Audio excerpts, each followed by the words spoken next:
Gentlemen, we're turning to a new subject that all of you have been talking about and some of you have been disagreeing about, and that is the issue of immigration. Governor Bush, you released a new plan this week on illegal immigration, focusing on enforcement, which some suggest is your effort to show that you're not soft on that issue. I want to ask you about a statement that you made last year about illegal immigrants, and here's what you said. They broke the law, but it's not a felony. It's an act of love. It's an act of commitment to your family. Do you stand by that statement, and do you stand by your support for earned legal status? I do. I believe that the great majority of people coming here illegally have no other option. They want to provide for their family. But we need to control our border. It's our responsibility to pick and choose who comes in. So I've written a book about this, and yes, this week I did come up with a comprehensive strategy that really mirrored what we said in the book, which is that we need to deal with E-Verify. We need to deal with people that come with a legal visa and overstay. We need to be much more strategic on how we deal with border enforcement, border security. We need to eliminate the sanctuary cities in this country. It is ridiculous and tragic that people are dying because of the fact that local governments are not following the federal law. There's much to do. And I think rather than talking about this as a wedge issue, which Barack Obama's done now for 6 long years, the next president, and I hope to be that president, will fix this once and for all so that we can turn this into a driver for high sustained economic growth. And there should be a path to earn legal status for those that are here. Not amnesty, earn legal status, which means you pay a fine and do many things over an extended period of time. Thank you, sir. Mr. Trump, it has not escaped anybody's notice that you say that the Mexican government is sending criminals, rapists, drug dealers across the border. Governor Bush has called those remarks, quote, extraordinarily ugly. I'd like you're right next to him, talk to him directly and say how you respond to that. And you have repeatedly said that you have evidence that the Mexican government is doing this, but that you have evidence you have refused or declined to share. Why not use this first Republican presidential debate to share your proof with the American people? So, if it weren't for me, you wouldn't even be talking about illegal immigration, Chris. You wouldn't even be talking about it. This was not a subject that was on anybody's mind until I brought it up at my announcement, and I said Mexico is sending. Except the reporters, because they're a very dishonest lot, generally speaking, in the world of politics, they didn't cover my statement the way I said it. The fact is, since then, many killings, murders, crime, drugs pouring across the border, our money going out and the drugs coming in. And I said, we need to build a wall, and it has to be built quickly. And I don't mind having a big, beautiful door in that wall so that people can come into this country legally. But we need, Jeb, to build a wall. We need to keep illegals out. Mr. Trump, I'll give you 30 seconds. I'll give you 30 seconds to answer my question, which was, what evidence do you have, specific evidence, that the Mexican government is sending criminals across the border? 30 seconds. Border Patrol, I was at the border last week. Border Patrol, people that I deal with, that I talk to, they say this is what's happening because our leaders are stupid. Our politicians are stupid. And the Mexican government is much smarter, much sharper, much more cunning. And they send the bad ones over because they don't want to pay for them. They don't want to take care of them. Why should they when the stupid leaders of the United States will do it for them? And that's what's happening, whether you like it or not. All right. Obviously, there's a lot more to talk about this. We're going to have more questions for the candidates on illegal immigration, plus other key topics, including your questions on Facebook.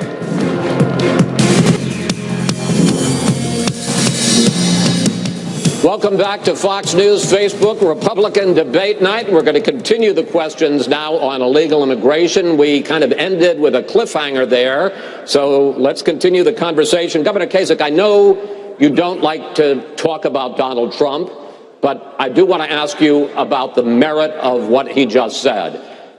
When you say that the American government is stupid, that the Mexican government is sending criminals, that we're being bamboozled, is that an adequate response to the question of illegal immigration? Chris, first of all, I was just saying to Chris Christie, they say we're outspoken. We need to take lessons from Donald Trump if we're really going to learn it. Hey, here's the thing about Donald Trump.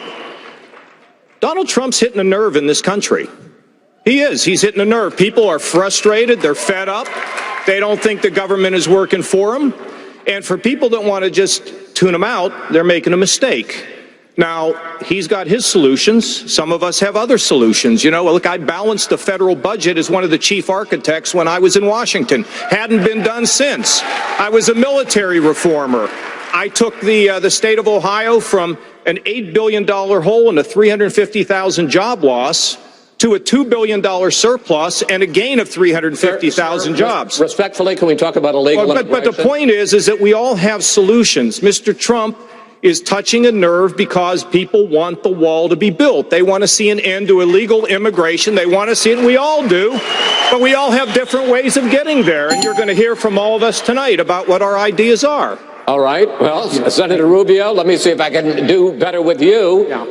Is it as simple as our leaders are stupid, their leaders are smart, and all of these illegals coming over are criminals? Well, let me set the record straight on a couple of things. The first is the evidence is now clear that the majority of people coming across the border are not from Mexico. They're coming from Guatemala, El Salvador, Honduras. Those countries are the source of the people that are now coming in its majority. I also believe we need a fence. The problem is if El Chapo builds a tunnel under the fence, we have to be able to deal with that too. And that's why you need an E-Verify system and you need an entry-exit tracking system and all sorts of other things to prevent illegal immigration. But I agree with what Governor Kasich just said. People are frustrated. This is the most generous country in the world when it comes to immigration. There are 1 million people a year who legally immigrate to the United States. And people feel like we're being taken advantage of. We feel like despite our generosity, we are being taken advantage of. And let me tell you who never gets talked about in these debates. The people that call my office, who have been waiting for 15 years to come to the United States. And they paid their fees, and they hired a lawyer, and they can't get in. And they're wondering, maybe they should come illegally. And so these are important issues, and we should address it. It's a serious problem that needs to be addressed. And otherwise, we're going to keep talking about this for the next 30 years like we have for the last 30 years. Governor Walker, from 2002 till as recently as 2013, just 2 years ago, you supported comprehensive immigration reform, including a path to citizenship. Now you say that was a quick reaction to something you hadn't really thought about and that you've changed your mind. Other than politics, could you explain why in the last 2 years you've changed your position on a path to citizenship, and are there other past positions that we shouldn't hold you to? Yeah, well, Chris, I actually said it at your show earlier this year. I flat out said, I acknowledge that. I said I actually listened to the American people, and I think people across America want a leader who's actually going to listen to them.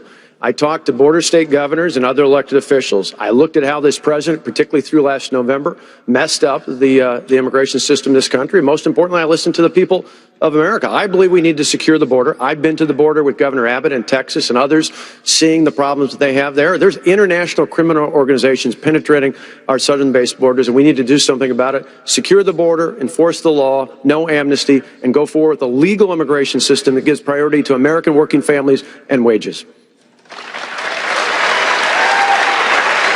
Senator Cruz, some 1,400 people submitted questions on this very hot topic of illegal immigration on Facebook, and a number of them were about the murder of Kate Steinle in San Francisco, allegedly shot down by an illegal.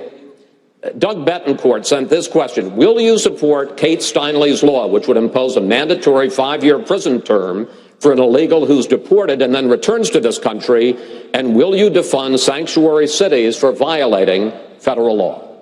Chris, absolutely yes. And not only will I support it, I have authored Kate's law in the United States Senate and filed that legislation. I tried to get the Senate to vote to pass Kate's law on the floor of the Senate just 1 week ago, and the leader of our own party blocked a vote on Kate's law.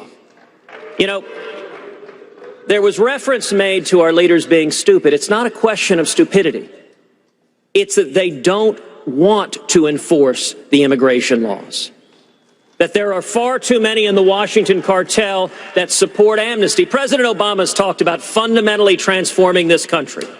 There's 7 billion people across the face of the globe, many of whom want to come to this country. If they come legally, great, but if they come illegally and they get amnesty, that is how we fundamentally change this country, and it really is striking.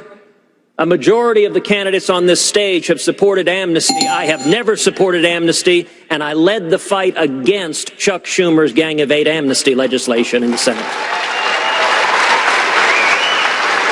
All right, gentlemen, we're going to switch topics now and talk a bit about terror and national security. Governor Christie, you've said that Senator Paul's opposition to the NSA's collection of phone records has made the United States weaker and more vulnerable, even going so far as to say that he should be called before Congress to answer for it if we should be hit by another terrorist attack. Do you really believe you can assign blame to Senator Paul just for opposing the bulk collection of people's phone records in the event of a terrorist attack? Yes, I do. And I'll tell you why. Because I'm the only person on this stage who's actually filed applications under the Patriot Act, who have gone before the federal, the Foreign Intelligence Service Court, who has prosecuted and investigated and jailed terrorists in this country after September 11th. I was appointed U.S. Attorney by President Bush on September 10th, 2001, and the world changed enormously the next day. And it happened in my state. This is not theoretical to me. I went to the funerals. We lost friends of ours in the Trade Center that day. My own wife was 2 blocks from the Trade Center that day at her office, having gone through it that morning. When you actually have to be responsible for doing this, you can do it, and we did it for 7 years in my office, respecting civil liberties and protecting the homeland. And I will make no apologies ever for protecting the lives and the safety of the American people. We have to give more tools to our folks to be able to do that, not fewer, and then trust those people and oversee them to do it the right way. As president, that is exactly what I'll do. Megan, may I respond? May I respond? Go ahead, sir. I want to collect more records from terrorists, but less records from innocent Americans. The Fourth Amendment was what we fought the revolution over. John Adams said it was the spark that led to our war for independence. And I'm proud of standing for the Bill of Rights, and I will continue to stand for the Bill of Rights. And Megan, that's a completely ridiculous answer. I want to collect more records from terrorists, but less records from other people. How are you supposed to know, Megan? Use the Fourth What are you supposed Amendment. to? How are you supposed Use to? the Fourth No, I'll Amendment. tell you how you Get a warrant. Let me tell you something. Get a judge to sign a when warrant. Senator. Go ahead, wait, Governor Christie, make your point. Listen, Senator, when you're sitting in a subcommittee just blowing hot air about this, you can say things like that. When you're responsible for protecting the lives of the American people, then what you need to do is to make sure that you use the system the way it's supposed to work. Here's the problem, Governor. You fundamentally misunderstand the Bill of Rights. Every time you did a case, you got a warrant from a judge. I'm talking about searches without warrants, indiscriminately of all Americans' records, and that's what I fought to end. I don't trust President Obama with our records. I know you gave him a big hug, and if you want to give him a big hug again, go right ahead. Go ahead, Governor. And Senator Paul, the hugs that I remember are the hugs that I gave to the families who lost their people on September 11th. Those are the hugs I remember, and those had nothing to do with politics, unlike what you're doing by cutting speeches on the floor of the Senate, then putting them on the internet within a half an hour to raise money for your campaign, and while still putting our country at risk. All right, we're going to cut it off there. We have plenty more we want to get to. That was an interesting exchange. Thank you for that. But I want to move on because I have, we're going to get to you, Governor, but I really want to get to a Facebook questioner. His name is Alex Shalgren, and he has the following question.